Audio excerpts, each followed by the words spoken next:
You know what time it is, don't you? It's time to do a GFX tutorial. A lot of you guys want to know how to actually do this, so I'm going to be showing you right now.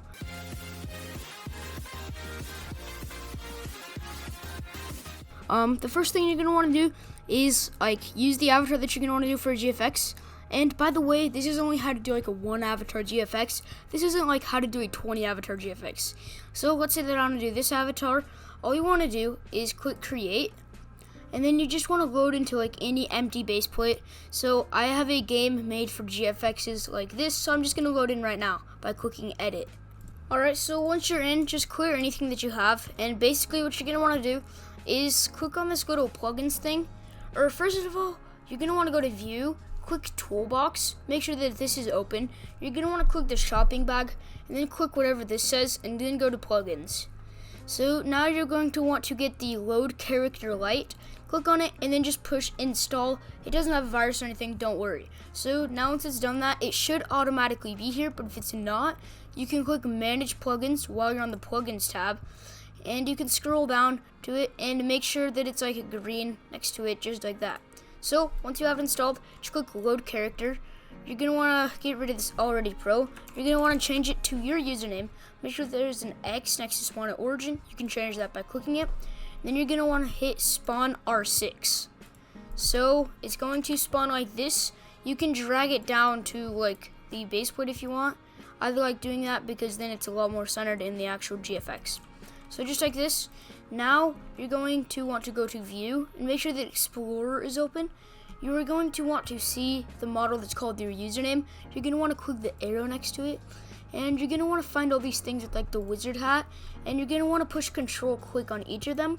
And only the ones with the wizard hat should be highlighted in blue.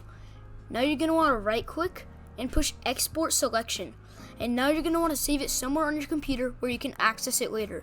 Alright, so once it's downloaded onto your computer, you're going to want to click on this humanoid. You're going to want to click and hold, and then you're going to want to drag it into shirt. This should make all of your clothing disappear. Don't worry, that's not what the GFX is about. It makes all your textures except for the head disappear.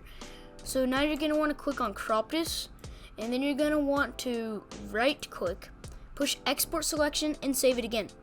Now that you have all this done, you can just head out of Roblox Studio, and I'll tell you what to do next. Alright, so you're going to want to click the top link in the description, which will download a file called Paint Rig V3. This is the rig you use to make the GFX. So now you're just going to want to have Blender installed, and you're just going to want to open up your file explorer, and you're just going to want to open the file Paint Rig V3. If you've done everything correct until this point, your screen will look exactly like this. Maybe this thing will be at a different perspective. But anyways, what you're going to want to do is go to this top little area until you see this little orange thing. And you're going to want to move your scroll wheel over and then push the middle mouse button to drag your camera over to this SparkTan21 text.png. You're going to want to click this icon right here, and then it's going to open up your thing. Basically, you're just going to want to click handle one text.png and then push open image. No, you want to put the highest number that there is. So in my case, it's handle 4 text, or it's crop as 1 text, my bad. So just click that and then push open image. So it should look like this now, pretty normal. And now to import your hats, you're going to want to go up to file, import, and now you're going to want to click wavefront obj and then click on the file that we first downloaded of the hats. Alright, so it should look like this, and now you can drag this up by moving your mouse to this little dark gray part and then waiting until your mouse looks like this, clicking and moving it up. So now that it's like this, I'm going to show you how to add in an HDRI. So basically, you're going to want to open up your search engine, and you're going to want to type in HDRI Haven. And then you're going to want to go to this one right here, hdrihaven.com. So now just wait for that to load. And once you're here, you're going to want to click Browse HDRIs. And now you're going to want to look for an HDRI that looks pretty good. This one actually looks pretty good. Maybe I'll use that one. But let's just say I found one. You're going to want to click on it. And then you're going to want to click 4K, and then this is where you change the resolution of the HDRI. I would recommend going for 4K. Make sure that this is on HDR, then just hit download and install it on your computer as normal. Alright, back in Blender, you're going to see this little tab open on the side. You're going to want to click on this little earth with like the two lines. And on color, you're going to want to click this yellow dot, go to environment texture, click open, and then open the HDRI we just downloaded. So now if you click this little circle down in the bottom right corner, it will do the HDRI view. So it's going to have this background no matter what. To fix that, you're going to want to, let me just find it real quick. It is on right here, this little picture that's getting printed, or it's on the TV. You're going to want to click film, check transparent, and now you can go back here and change the strength. If the strength's super high, it's going to be really bright. If it's like, I like to do around 2 or 3 because then it doesn't look too bright. I think that looks pretty good right there. So now let's pose it. You should definitely get out of render view while you're posing so it's not laggy, but you're just going to want to click on the rig. And what you're going to want to do is go to this little thing right here. You're going to want to find the hats thing that you downloaded. For my example, it's called the GFX hats. Just click on it, push control, push A_head attachments, and then move your mouse into this area, and then push P, and then hit object.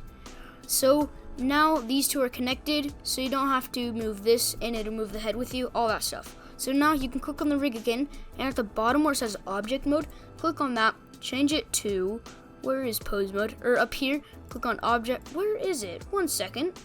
Oh, you have to have this main thing selected, go to object mode, and then you can hit pose mode. So I would highly recommend looking up another Blender's basics tutorial so you can figure out how to pose it, because it's too much to fit into this video. But all you want to do is just pose it, and I'll see you when I'm done posing it.